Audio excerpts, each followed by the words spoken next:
Bonjour à tous. Donc moi je me présente, j'ai pas été touché par la sclérose en plaques, j'ai peut-être cette chance. J'ai été touché plutôt par un problème de cancer il y a 6 ans. Il y a 6 ans maintenant. Et comment dire, c'est vrai que excusez-moi, quand on a 40 ans et qu'on doit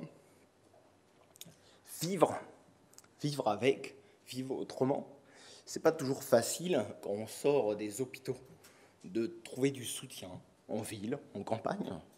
Et donc, j'ai souhaité créer une association donc, qui est celle-ci, donc, qui est après LD 45. Donc, c'est une association loi 1901. Nous avons été reconnus d'intérêt général en 2015. Donc, c'est une association qui est récente, hein, qui date de 2014. Et ce qu'on propose donc, aux personnes qui ont été touchées par un problème de santé, sans aucune discrimination, ça va être du coaching, parce que le coaching, moi j'ai pu le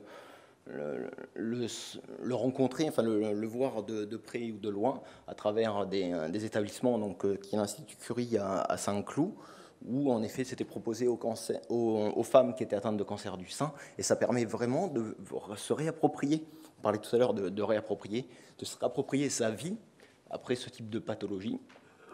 Et c'est très, très intéressant, très pertinent, parce qu'en fait, ça permet à toute personne de solliciter ce qu'on appelle la résilience, c'est-à-dire de savoir comment on veut vivre, comment...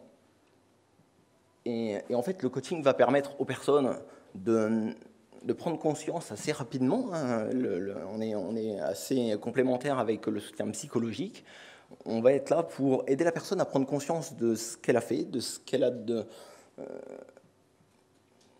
quels sont ses talents, quelles sont ses priorités, quels sont ses besoins, justement, pour continuer, reprendre. Alors on parle d'activité professionnelle, certes, mais parfois l'activité professionnelle, ce n'est pas une finalité, hein. On peut reprendre une activité qui est autre, qui est comment dire, extra-professionnelle. Tout à l'heure, le docteur Soisson parlait à juste titre justement de le travail, des fois ça fatigue, et la piscine, ça fait du bien. Ben voilà, c'est un peu la notion de plaisir qu'il y a derrière toutes les actions qu'on peut faire, et à partir du moment qu'on fait quelque chose qui nous correspond, qui correspond à nos priorités, qui correspond à ce qu'on a besoin de faire, ce qu'on a envie de faire, et ben ça se passe mieux, et du coup ça permet de mieux gérer sa vie et de la gérer surtout différemment. Donc l'association qu'on propose, enfin l'action qu'on propose donc à toute personne qui est concernée par un problème de pathologie, ça va être un accompagnement qui va se passer sur 3 mois. Donc, qui va se passer sur 3 mois. C'est des outils du coaching qu'on utilise. Donc les outils du coaching, c'est pas le coach sportif, hein, je suis pas là pour vous faire courir. Moi, je suis là pour vous faire réfléchir.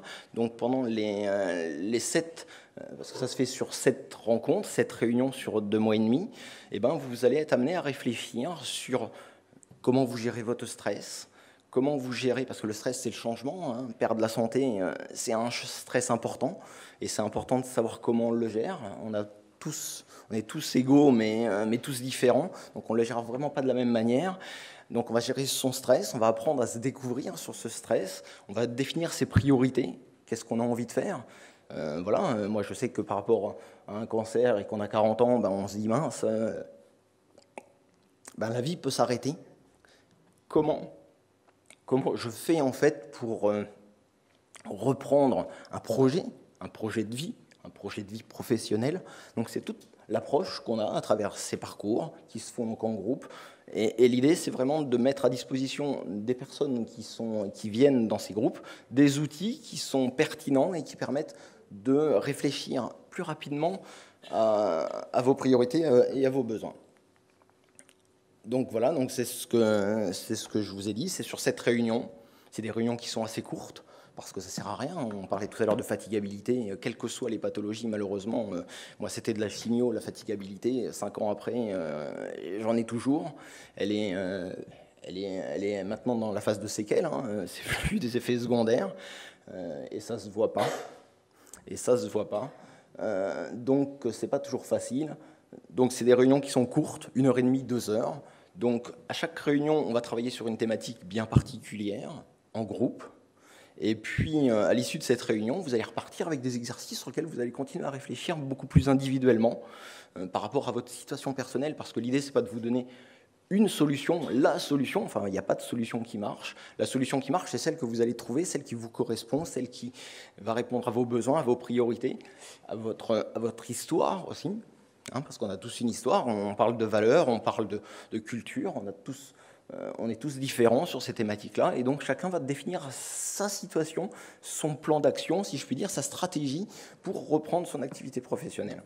Et généralement, ce qu'on fait aussi au cours de ces 7 réunions, et ça c'est en plus, et ça s'était fait au mois de mars dernier, c'est aussi des initiations avec des associations locales sportives qui proposent et qui ont surtout des animateurs qui sont sensibles au sport adapté. Donc on avait pu faire un atelier ping santé qui était là, donc parce que le ping-pong c'est une façon aussi de faire de l'exercice, de gérer sa fatigue, et c'est important aujourd'hui de faire une activité, en effet, pour éviter de tomber dans ce cercle vicieux qui fait que la perte musculaire entraîne encore un peu plus de fatigue. Donc voilà, donc les parcours qu'on propose, puisqu'on a appelé ça un parcours, hein, puisqu'on accompagne les personnes pendant cette réunion, il y a un pavé qui reste au milieu. Les parcours sont à peu près sur chaque trimestre. Donc voilà, donc il y a un départ en janvier, en avril, en juillet, suivant les disponibilités des salles, puisqu'on bénéficie d'espaces associatifs, et puis en octobre aussi. Voilà. Donc à chaque fois, sur cette période de 2 mois et demi à 3 mois, il y a 7 réunions qui sont donc réalisées en groupe. Donc voilà, donc on est installé, nous, sur Fleury, mais on a pour vocation à intervenir sur l'ensemble de l'agglo, à répondre à la problématique de l'ensemble, enfin de la population de l'agglo, voire au-delà. Moi, on est basé sur Fleury, puisque moi j'habite Fleury, hein, on a tous un lieu de résidence. On a un espace associatif qui est tout neuf, qui a des accessibilités géniales, hein. Il y a du tram, il y a du bus. Les rampes handicapées, les toilettes, tout le monde, enfin tout est récent, donc répond aux dernières normes, donc c'est quand même important. Et voilà, donc on se situe à ce niveau-là. Systématiquement, puisqu'on parlait tout à l'heure de la phase d'acceptation, je rencontre les personnes individuellement au préalable lors de ces réunions d'information pour justement m'assurer que la personne est dans cette problématique-là, que je suis le bon intervenant, puisque moi j'interviens essentiellement quand la personne a passé la phase d'acceptation et qu'elle est dans une phase d'énergie positive. On ne peut pas construire un projet, une stratégie, si on est dans une phase de déni ou dans une phase de dépression. Il faut respecter les temps de chacun. Voilà, on a tous ces phases qui s'enchaînent, la colère, le déni et comment dire, l'acceptation. On a tous ces phases-là qu'on traverse, on les traverse à des phases différentes, à des moments différents, à des vitesses différentes, on a tous des cycles vraiment indépendants, et donc c'est important de les respecter et surtout d'intervenir après la phase d'acceptation ou d'appropriation de la maladie, puisqu'à un moment donné, ça reste quand même aussi la problématique que tout le monde rencontre. Donc voilà, donc, ces réunions se tiennent le premier mardi, c'est entre 13h et 14h. Après, il suffit de m'appeler ou de m'écrire par mail, et puis on peut convenir d'un rendez-vous en dehors de ces jours. Voilà, donc ça, merci pour votre attention.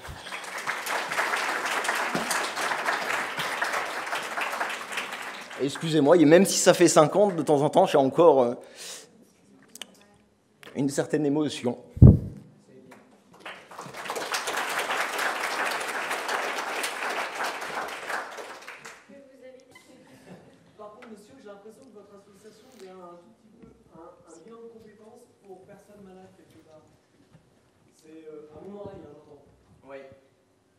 Le bilan de compétences, c'est pas tout à fait cette même approche. Le bilan de compétences, ça va vraiment être plutôt dans une projection par rapport à un poste. Là, la personne n'a pas forcément de poste. Elle est en emploi, elle est sans emploi. Je peux me remettre derrière le micro. Oui. Comme ça marchera mieux. D'accord. Je peux commencer ma... Donc, en effet, mais le bilan de compétences, quand on traverse un problème de santé, est absolument pas approprié. Parce qu'il y a quand même une certaine notion d'évaluation qu'il n'y a pas du tout ici. Oui. Et l'évaluation quand on est dans des problématiques comme ça a un effet très pervers. Moi, je rencontre beaucoup de personnes, puisqu'on a accompagné, ça fait 3 ans qu'on existe, on a accompagné une dizaine ou une quinzaine de personnes, je ne sais plus exactement, et les personnes que qui ont pu accéder à un bilan de compétences parce que leur employeur les a orientés sur un bilan de compétences, ils sont partis de l'entreprise. Ce n'est pas forcément bien vécu par les personnes. Donc vous servez plus de soutien en fin de compte aux personnes qui ont un besoin. Donc alors, ce qui se force, c'est qu'on n'est pas vraiment non plus un groupe de parole où on va parler de sa pathologie ou ainsi de suite. Là, dans ces réunions, on ne parle absolument pas de ça. On parle de la situation actuelle, de la situation que vous traversez et comment vous, parce que c'est vous qui agissez, c'est pas moi qui travaille pour vous, comment vous pouvez faire en sorte de reprendre un peu la main sur votre vie, comment vous pouvez un peu agir sur les leviers qui sont les limites qu'on peut rencontrer, les limites physiques, les limites psychologiques, les limites psychiques. Voilà. Vous êtes un coach moral, quoi, en fin de compte. Un coach, tout court. Le coach sportif, c'est un entraîneur. Voilà. Il y a une certaine confusion aujourd'hui, un amalgame sur le mot coaching. Le mot coaching, quand il est utilisé en entreprise, on n'est pas sur du coach sportif. On est là justement pour faire réfléchir la personne, prendre conscience de ses modes de fonctionnement, pour essayer de voir comment on peut faire différemment pour atteindre un objectif qui est donné. Voilà, et chacun se donne l'objectif qu'il veut. Les personnes qu'on accompagne dans l'association ont parfois un employeur qui les attend dans leur entreprise, mais aussi des personnes qui sont... on a eu des étudiants qui avaient commencé un cursus et puis sont touchés par un problème de cancer ou autre, et puis d'un coup se disent « mince, mon projet professionnel, là on parle vraiment de projet professionnel, il est contrarié. Comment je fais? Qu'est-ce que j'ai envie de faire? Sur quoi je veux me repositionner ?» On est des fois très en amont dans la réflexion sur mon travail de tous les jours. Voilà, c'est un peu une approche un peu différente. On n'est pas sur des métiers, on va plus être sur des envies. Donc c'est autre chose.